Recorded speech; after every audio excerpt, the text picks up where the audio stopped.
Hello बच्चों, मेरा नाम है भूमिका चौहान और आज की छोटी सी क्लास होने वाली है आर्टिकल राइटिंग के ऊपर। आर्टिकल राइटिंग के ऊपर सबसे ज्यादा डर लग रहा है बच्चों को। कुछ इंपॉर्टेंट टॉपिक्स बच्चे मुझसे पूछ रहे थे, तो वही सब मैं आज की क्लास के अंदर आपको बताने वाली हूँ। एक आर्टिकल हम लोग यहाँ पर सॉल्व करके भी देखेंगे। अब आर्टिकल राइटिंग जो है वो आपके एग्जाम्स में आता है 10 नंबर का, ठीक है, 10 मार्क्स का आता है। और क्योंकि 10 मार्क्स बहुत ज्यादा इंपॉर्टेंट है, ठीक है, कोई छोटे मोटे तो है नहीं कि भाई 2-4 नंबर का आ रहा है तो हम ऐसे ही इसकी प्रैक्टिस ना करें, सिर्फ देख के चले जाएं। हमें इसकी प्रैक्टिस करनी पड़ेगी ही पड़ेगी। और कुछ प्रीवियस ईयर के पेपर्स में जो टॉपिक्स आए हैं उनको तो हमें अच्छे से देख के जाना ही पड़ेगा। अब 10 मार्क्स जो है, कुछ बच्चे सोचते हैं कि यार आर्टिकल राइटिंग से मुझे तो बहुत ज्यादा डर लगता है तो मैं तो इस टॉपिक को छोड़ के ही आ जाऊंगा। ऐसा नहीं करना है। आपको पता है कि बोर्ड्स एग्जाम में स्टेप मार्किंग होती है। अगर आप जो भी चीजें लिख कर आते हैं, हर एक चीज के नंबर होते हैं। तो आर्टिकल राइटिंग के अंदर भी जो 10 मार्क हैं वो किस तरीके से डिवाइड किए होते हैं। सबसे पहले आर्टिकल राइटिंग के बारे में हम जान लेते हैं। आर्टिकल राइटिंग के अंदर जो सबसे ज्यादा इंपॉर्टेंट चीज होती है और जहां पर बच्चे सबसे ज्यादा डरते भी हैं वो ये कि मैम हमें समझ नहीं आता कि हम क्या लिखें, कैसे बनाएं। अगर हमें कोई टॉपिक दिया गया है तो हमें किन चीजों का ध्यान रखना है, कब हमें आर्टिकल अटेम्प्ट करना है पेपर के अंदर।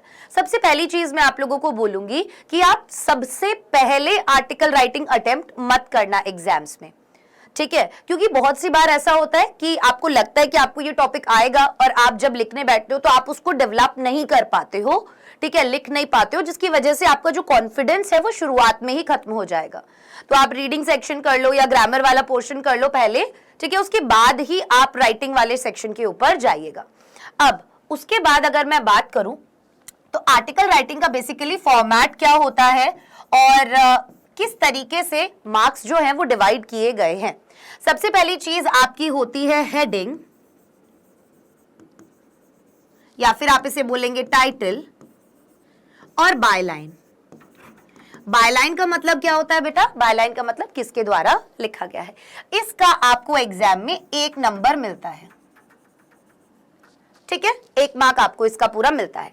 अब उसके बाद आता है आपका बॉडी वाला पार्ट, ठीक है, जिसके अंदर आपको मेन कंटेंट लिखना होता है, जिससे ही आप सबसे ज्यादा डरते हैं। तो मैं आपको अभी बताऊंगी कि आप क्या क्या चीजें समझ सकते हैं, सोच सकते हैं और अप्लाई कर सकते हैं आर्टिकल राइटिंग के अंदर। इसके आपको बेटा पूरे पूरे मिलते हैं 4 नंबर, ठीक है, बीच में जो कंटेंट लिखते हैं आप उसके। उसके बाद अगर हम बात करें ग्रामर की कि आपने सही टेंस का इस्तेमाल किया है या नहीं, ठीक है, ग्रामेटिकल मिस्टेक्स तो नहीं है, इसके आपके 2.5 नंबर होते हैं। अब ये आपको मिलते नहीं है, ये आपके काटे जाते हैं। एक तरीके से हम बोलें तो काटे जाते हैं का क्या मतलब कि अगर आपकी ग्रामेटिकल मिस्टेक्स बहुत ज्यादा होंगी तो टीचर आपके 2.5 नंबर तक काट सकता है, उससे ज्यादा नहीं, ठीक है। अगर थोड़ी बहुत ग्रामेटिकल मिस्टेक है, आधा नंबर काट लिया या 1 नंबर काट लिया। अगर बिल्कुल भी नहीं है तो ये 2.5 के 2.5 नंबर आपको मिल जाएंगे।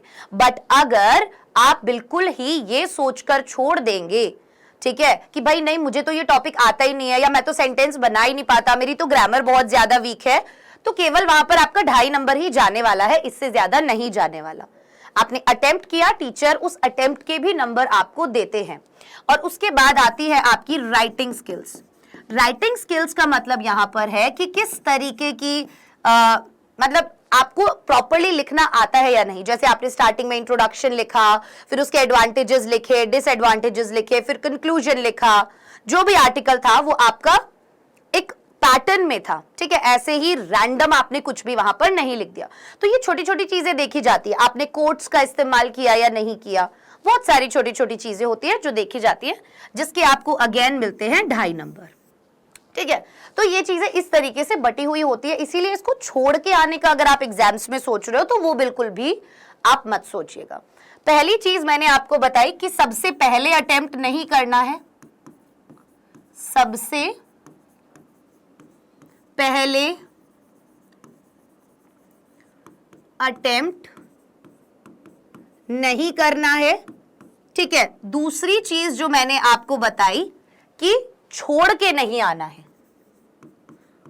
ऐसा तो है नहीं कि कोई टॉपिक ऐसा दिया होगा आप लोगों को जिसके बारे में आपको बिल्कुल ही ना पता हो, ठीक है, छोड़ के नहीं आना है। हमेशा जो आपका पेपर बनाया जाता है वो हर तरीके के बच्चे को ध्यान में रखते हुए बनाया जाता है कि ये पेपर एक अच्छे बच्चे के लिए भी हो, एक मॉडरेट बच्चे के लिए भी हो और एक जो अपना नॉर्मल बच्चा है उसके लिए भी हो। तो टॉपिक्स भी हमेशा आपको ऐसे ही दिए जाएंगे एग्जाम्स के अंदर। अगर आप देखेंगे तो जो आपको ऑप्शंस दिए जाएंगे जिसमें से एक के ऊपर आपको आर्टिकल लिखना होगा, तो उसमें से एक टॉपिक आपको जरूर मिलेगा जो इजी होगा, जिसके बारे में आप आसानी से लिख भी लेंगे। ठीक है, तो एग्जाम में हमेशा ऐसी ही चीजों को चुनिएगा जो आपको लग रहा है कि जिसमें आप अपना बेस्ट दे सकते हैं, कोई भी रिस्क आप नहीं लेंगे। तो तीसरा पॉइंट हो गया आपका, कोई भी रिस्क नहीं लेना। ठीक है, आप सोचेंगे कि मैं बहुत ज्यादा मुश्किल वाले टॉपिक के ऊपर लिखूंगा तो टीचर मुझे ज्यादा मार्क्स देगा, ऐसा नहीं होता। ठीक है, रिस्क नहीं लेना, जो आता है उसी टॉपिक के ऊपर आपको लिखना है। क्लियर हो गई ये बात? चलिए, तो ये कुछ चीजें थी अभी जो हमने डिस्कस की। अब फॉर्मेट क्या होता है आर्टिकल राइटिंग का, सबसे पहले हम वो देख लेते हैं। फॉर्मेट बहुत ज्यादा इंपॉर्टेंट होता है, फॉर्मेट का 1 नंबर होता है। ठीक है, ध्यान दीजिएगा, जैसे हेडिंग, टाइटल वगैरह है ना, ये फॉर्मेट में ही आते हैं। अब सबसे पहली चीज बच्चों का क्वेश्चन ही होता है कि मैम आर्टिकल का टाइटल देना है क्या, हेडिंग देना है क्या? तो बिल्कुल आपको आर्टिकल का हेडिंग, टाइटल जो भी आप बोले उसको, वो आपको देना ही देना है, बिना उसके काम नहीं चलेगा। अब कुछ बच्चों के सवाल ये भी आते हैं कि मैम कैपिटल में लिखे क्या टाइटल को, ठीक है, या फिर स्मॉल लेटर में लिखे? तो मेरा आपको सजेशन है, और अगर आप फॉर्मेट वगैरह देखेंगे भी तो जो आपका फर्स्ट वर्ड होगा ना, उसका फर्स्ट लेटर जो होगा वो आप कैपिटल में लिखिए। जैसे मान लीजिए आपको दिया हुआ है, आज हम किसके बारे में लिखने हैं, जैसे आपको दिया हुआ है मान लीजिए चाइल्ड लेबर के ऊपर, तो आपने सी कैपिटल लिखा, देन ऐसे लिखा चाइल्ड, एंड देन लेबर का एल कैपिटल, इस तरीके से। ठीक है, उसके बाद आती है इसके नीचे बाय लाइन, इसमें गैप नहीं देना है, सीधा नीचे ही लिखना है बाय। अब आपका जो भी नाम है वो आप यहां पर लिख सकते हैं, ABC भी लिख सकते हैं, बाय। खुद का नाम मत लिखिएगा, मैं आपको सजेस्ट करूंगी, ठीक है, खुद का नाम मत लिखिएगा। अब उसके बाद आता है हमारा मेन बॉडी वाला पार्ट। मेन बॉडी वाले पार्ट को आपको डिवाइड किया हुआ है सबसे पहले इंट्रोडक्शन में। अब बच्चे क्या करते हैं, समझ ही नहीं आता उन्हें कि मैम इंट्रोडक्शन का मतलब क्या है। आपको एग्जाम में ये ऐसे इंट्रोडक्शन ये शब्द नहीं लिख कर आना, समझिएगा पहले फॉर्मेट जो मैं समझा रही हूं। उसके बाद आप लिखेंगे जो भी आपको टॉपिक दिया है उसके एडवांटेजेस या फिर डिसएडवांटेजेस, ठीक है, उसके फायदे या उसके नुकसान, या फिर आप उसके कॉज या इफेक्ट लिखेंगे। ठीक है, कारण या फिर प्रभाव लिखेंगे। ये बात आई आपको समझने में? फॉर एग्जाम्पल एडवांटेजेस या डिसएडवांटेजेस में अगर आपको कोई टॉपिक दे दिया, मान लीजिए स्मोकिंग के ऊपर दे दिया, ठीक है, तो अब क्या इस टॉपिक के कोई एडवांटेज हो सकते हैं? नहीं, इसके डिसएडवांटेजेस पर हो सकते हैं। और क्या हो सकता है कि भाई हमें ये क्यों नहीं करनी चाहिए, इससे हमें ये नुकसान हो सकता है, ये सब चीजें आप उसके अंदर ऐड कर सकते हैं। राइट, कॉजेज और इफेक्ट्स भी आप लिख सकते हैं। फॉर एग्जाम्पल हम देखें कि चाइल्ड लेबर, तो हम उसके कॉजेज की भाई कारण क्या है, चाइल्ड लेबर इतना ज्यादा भारत के अंदर क्यों बढ़ रहा है और उसका प्रभाव क्या पड़ रहा है, तो ऐसे टॉपिक्स भी आ सकते हैं। अब मान लीजिए आपके पास एग्जाम में टॉपिक आ गया माई एम्बिशन इन लाइफ, कि भाई मेरी लाइफ के अंदर मेरा एम्बिशन क्या है। अब आप सोचेंगे कि मैम इसके क्या कॉज इफेक्ट होंगे या इसके क्या एडवांटेजेस डिसएडवांटेजेस होंगे, तो इस तरीके के टॉपिक में आप क्या लिखेंगे? देखिए, इस तरीके के टॉपिक में आप क्या लिख सकते हैं कि हमारा लाइफ के अंदर एक एम क्यों होना चाहिए और एक अच्छा एम क्यों होना चाहिए। अगर हमारा एक अच्छा एम नहीं है तो उसकी वजह से हमें क्या नुकसान हो सकता है, समझे? तो जो भी टॉपिक यूजुअली आपको दिए जाते हैं उनके कोई ना कोई फायदे नुकसान, कोई ना कोई कॉज या इफेक्ट जरूर होते हैं। और उसके बाद लास्ट में आता है कंक्लूजन। कंक्लूजन में आप अपने सुझाव दे सकते हैं, ठीक है, कि ये चीज हमें करनी चाहिए या ये चीज हमें नहीं करनी चाहिए, ठीक है, हमें इसके सुधार के लिए क्या क्या चीजें करनी चाहिए, इस तरीके की चीजें। चलो, ये बात तो आपको सभी ने बताई भी होगी और आपको, ठीक है, मैंने भी बता दी। बट अब आता है मेन पॉइंट, और वो पॉइंट ये है कि मैम इंट्रोडक्शन जैसे आपने बोला, तो उसका कैसे हम शुरुआत कैसे करें? ठीक है, तो इंट्रोडक्शन की शुरुआत जैसे मान लीजिए आपको दिया हुआ है, मैं हमेशा एक एग्जाम्पल लेती हूँ कि मान लीजिए आपको दिया हुआ है पॉल्यूशन के ऊपर लिखना है, ठीक है। तो हम इंट्रोडक्शन में क्या करेंगे, क्या हम सीधा पॉल्यूशन के बारे में लिखना शुरू कर देंगे कि आजकल हम बहुत ज्यादा पॉल्यूशन कर रहे हैं, ये नेचर के लिए बिल्कुल भी अच्छा नहीं है? नहीं, हम ऐसा नहीं करेंगे। हम कैसे शुरुआत कर सकते हैं अपने आर्टिकल की? हम अपने इन्वायरमेंट के बारे में बात करके शुरुआत करेंगे कि ये जो नेचर है ये हमारे लिए कितना इंपॉर्टेंट है, हमारा इन्वायरमेंट, हमारा नेचर, हमारे लिए कितना ज्यादा इंपॉर्टेंट है, क्योंकि हमारा जो जीवन है वो इसी की वजह से पॉसिबल है। और अगर हम इसे प्रदूषित करेंगे तो कहीं ना कहीं हमें बहुत सारे नुकसान हो सकते हैं। आजकल हम हमारी रिसोर्सेज का ढंग से इस्तेमाल नहीं कर रहे हैं और फिर आप आगे अपने आर्टिकल को लेकर जा सकते हैं।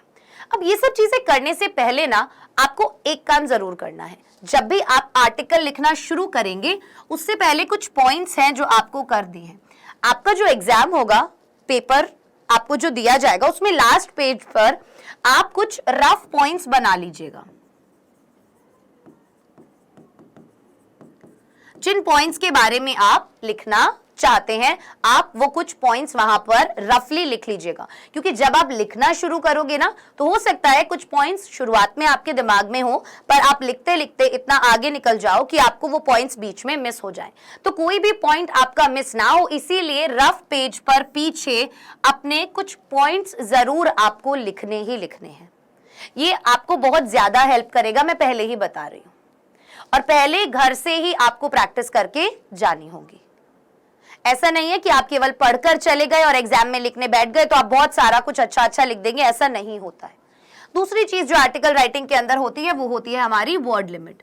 बेटा वर्ड लिमिट को क्रॉस करके बच्चे सोचते हैं मैं 3-4 पेज का लिख दूं या मैं छोटा सा लिख दूं, ऐसा नहीं होता है, ठीक है। 100 से 120 वर्ड्स के बीच में बोला है उतने में ही लिखो, उससे ज्यादा मत लिखो। जितनी भी वर्ड लिमिट आपको दी हुई है उस वर्ड लिमिट के अंदर रहकर ही आपको सारी चीजें लिखनी है, वरना अगर आप वर्ड लिमिट क्रॉस करोगे तो आपका बाकी का पेपर जो है वो छूटने के चांसेस बढ़ जाते हैं।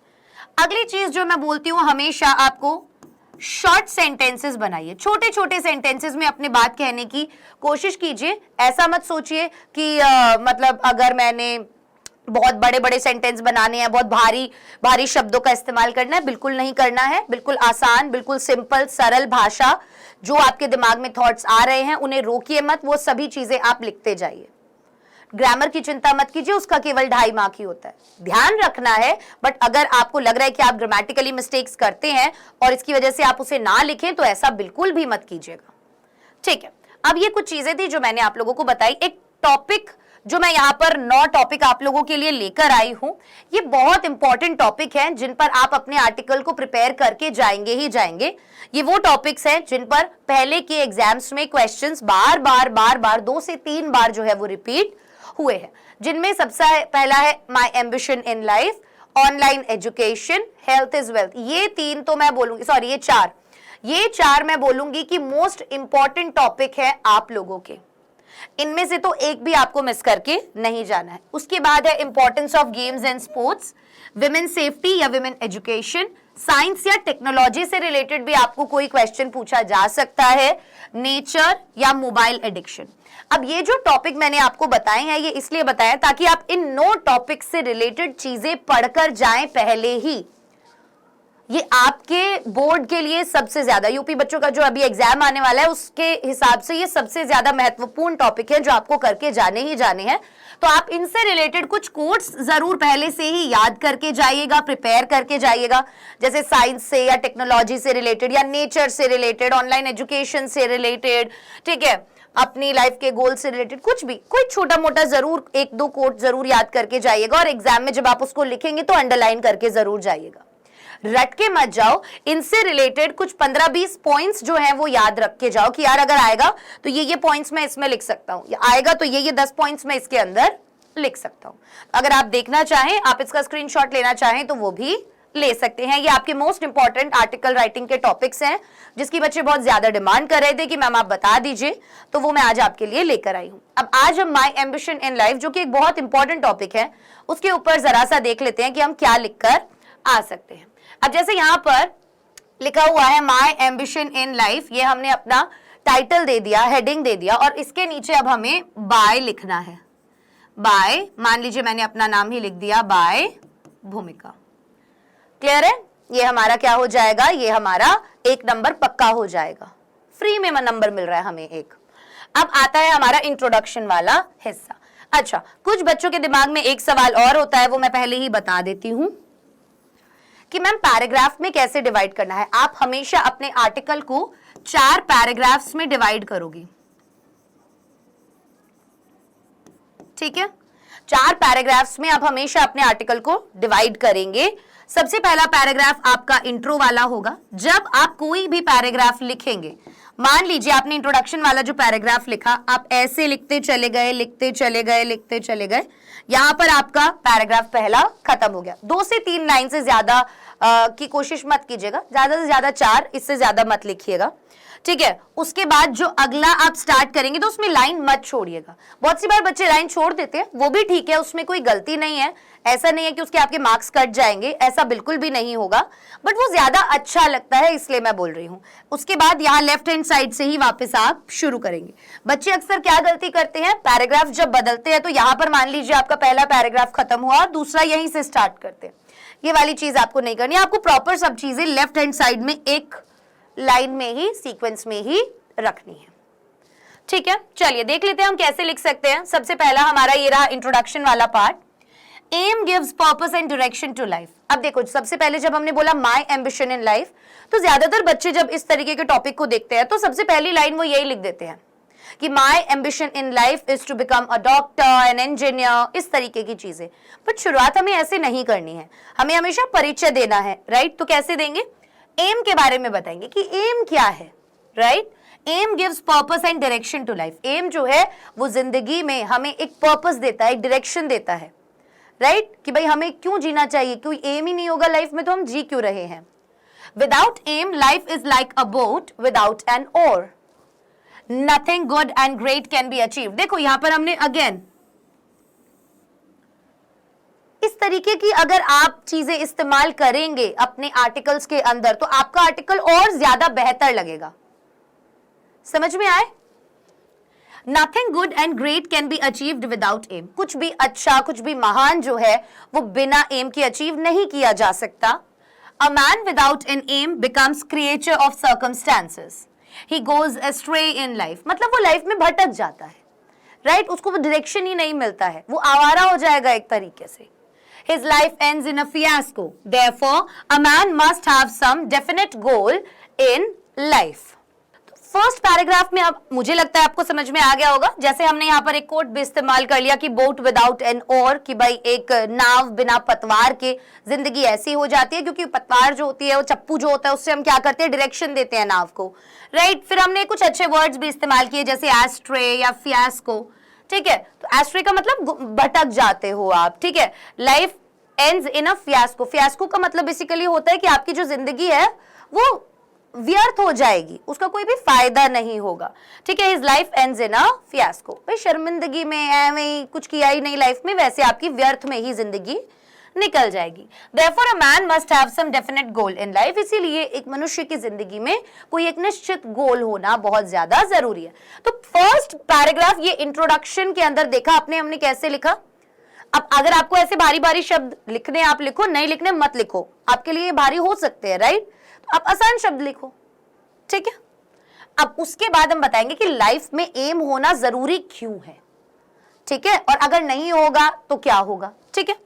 If it is essential to have an aim in life, it is equally essential that the aim should be the right one। अगर जिंदगी के अंदर एक एम होना जरूरी है तो उतना ही जरूरी है कि वो एम सही हो। A wrong aim ruins a man। अगर आपकी जिंदगी का एम बहुत गलत है तो वो आपको बर्बाद कर देगा। All his efforts go to waste। और उसके सारे के सारे एफर्ट्स जो हैं वो कहीं ना कहीं वेस्ट हो जाएंगे। His time and energy prove fruitless। और उसकी जो टाइम और एनर्जी है वो कहीं ना कहीं विफल साबित हो जाएगी। होगी या नहीं होगी, जल्दी से बताइए, right. A man must set an aim before him right in his early life। अब एक इंसान को अपनी जिंदगी के अंदर एम जो है वो जल्दी ही चुन लेना चाहिए, ज्यादा समय नहीं लगाना चाहिए। The choice of an aim depends on the taste and inclination of a person। और क्या एम होना चाहिए वो आपके ऊपर निर्भर करता है कि आपका झुकाव जो है वो किस चीज की ओर है। However, one can seek the advice of wise persons in this matter. और अगर आपको इसमें कुछ सुझाव चाहिए तो हमेशा आप अपने बड़े समझदार लोग जो है उनका सुझाव ले सकते हैं। अब अलग अलग लोगों के अलग अलग एम हो सकते हैं। Different people have different AIIMS. अगला थर्ड पैराग्राफ है, some want to become businessman, they believe that businessmen have plenty of everything। अब कुछ लोग बिजनेसमैन बनना चाहते हैं क्योंकि उन्हें लगता है कि बिजनेसमैन के पास सब कुछ होता है एक तरीके से। their life is one of ease and pleasure, उनकी जिंदगी आराम की होती है, बहुत पैसा कमाते हैं। some want to be doctors or engineers, कुछ लोग डॉक्टर बनना चाहते हैं, इंजीनियर बनना चाहते हैं। such people think that by becoming a doctor or an engineer they can win name and fame in society, कि भाई हमें नाम मिलेगा, शोहरत मिलेगी, अच्छे हम सोसाइटी के बंदे साबित होंगे। Still others aspire to become IAS, IPS, और कुछ लोग ऐसे होते हैं जो IAS, IPS बनना चाहते हैं क्योंकि उन्हें पावर बहुत ज्यादा पसंद होती है। ठीक है, तो हमने एम के बारे में, अलग अलग लोगों के अलग अलग एम हो सकते हैं। They want to enjoy power and authority but I don't wish to become any of them. लेकिन अब आपको अपना सुझाव भी देना है, अपनी लाइफ के बारे में भी तो बताना है ना। आपने एम की, एम्बिशन की, सब चीजों की बात कर दी, अब आपको अपना भी तो बताना है ना, माई एम इन लाइफ। तो लास्ट पैराग्राफ के अंदर आपने देखा कैसे करा इसको कंक्लूड कि I have decided to become a teacher, मैंने एक टीचर बनने का डिसाइड किया। अब आपने जो भी बनने का डिसाइड किया हो आप वो लिख सकते हो वहां पर। A teacher is a nation builder. His job is a missionary job. My aim shall not be to make money. I shall give free coaching to poor students. भाई मुझे मैं फ्री कोचिंग दूंगा बच्चों को, ठीक है, मेरा पैसा कमाना मुद्दा नहीं होगा। I shall infuse the spirit of duty and discipline in them.